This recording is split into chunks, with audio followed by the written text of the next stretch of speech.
இந்த பட்ஜெட்டோட தாக்கம் வந்து நமக்கு குறைஞ்சது ஒரு 2 to 3 இயர்ஸ் வரைக்கும் ஆகும். இது வந்து டைரெக்டாக வந்து உடனே காமிக்காது. இந்த தங்கரக சாலை வந்து கன்னியாகுமரி டு காஷ்மீருங்கிறது எவ்வளோ வருஷம் நீட்டு போன மாதிரியும் இதுவும் பட்ஜெட்லேயும் அந்த மாதிரியான விஷயங்கள் நம்ம பார்க்க முடியுதுண்ணே.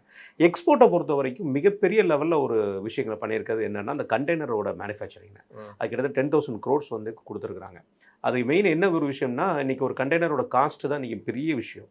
அந்த இதில் வந்து பார்க்கும்பொழுது இன்றைக்கி நமக்கு மிகப்பெரிய லெவலில் இது ஒரு சப்போர்ட்டாக மாறும்.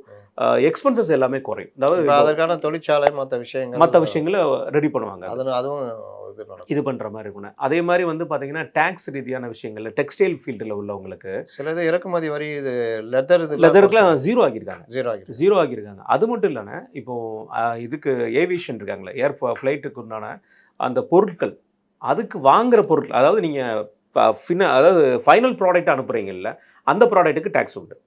ஆனால் உதிரி பாகங்கள் வாங்கி நம்ம இங்கே ஃபைனல் ப்ராடக்டாக ரெடி பண்ணுறோம். அந்த உதிரி பாகங்கள் இம்போர்ட் பண்ணுறதுக்கு முன்னாடி டேக்ஸ் இருந்துச்சு. இப்போ அதில் நிறைய ரிடக்ஷன் கொடுத்துருக்குறாங்க. அதே மாதிரி இந்த TUFன்னு சொல்லிட்டுன்னு டெக்ஸ்டைலுக்கு யூட்டிலைசேஷன் ஃபண்டுன்னு சொல்லி ஒன்று வச்சுருப்பாங்க. அது வந்து பார்த்தீங்கன்னா கிட்டத்தட்ட லூதியானா, கோயம்புத்தூர், திருப்பூர் மாதிரியான ஏரியாவில் அங்கே குஜராத்தில் சொல்ல தமிழ்நாட்டிலே 3 சிட்டி கொண்டு வந்துட்டாங்க. 3 வந்திருக்கு. அதில் வந்து 10,000 crores நீ அதை ரிவைஸ் பண்ணுங்க அப்படிங்கிற ஒரு கான்செப்ட் கொடுத்துட்டாங்க.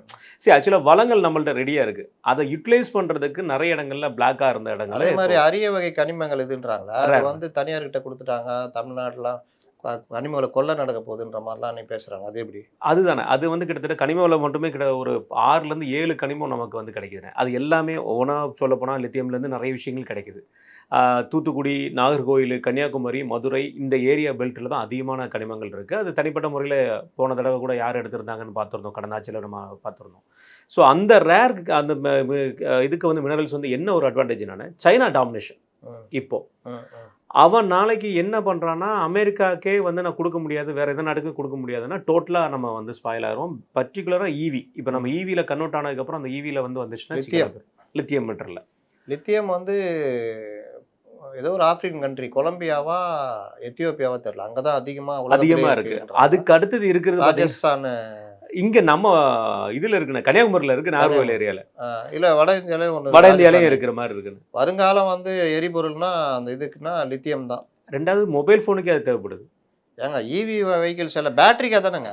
மொபைல்னு போகிறீங்க பேட்டரி நல்லா லாங் லைஃப் வர்றது பேட்டரிலாம் லித்தியம் தான் தேவைப்படுது. இந்த மாதிரி பல விஷயங்கள் இருக்குண்ணே. அதே மாதிரி C-Martன்னு ஒரு விஷயம் கொண்டு வந்திருக்காங்க. அதாவது லேடிஸ்க்கு ஃபண்ட் கொடுக்குறாங்க. இந்த இப்போ ஏற்கனவே முத்ரா திட்டத்தில் இருந்த மாதிரி C-Martலையும் கொண்டு வந்திருக்காங்க. இதே மாதிரி எக்கச்சக்க இது. அதே மாதிரி பார்த்தீங்கன்னா இன்னொரு பெரிய விஷயம்னா சர்வீஸ் இண்டஸ்ட்ரி. இது நம்ம மேனுஃபேக்சர் இண்டஸ்ட்ரி பார்த்தோம். சர்வீஸ் இண்டஸ்ட்ரிலையும் பார்த்தீங்கன்னா பெஸ்ட்டாக கொடுத்துருக்கிறது வந்து பார்த்தீங்கன்னா எஜுகேஷன் டு எம்ப்ளாய்மெண்ட்டுங்கிற கான்செப்ட் வச்சுருக்காங்க.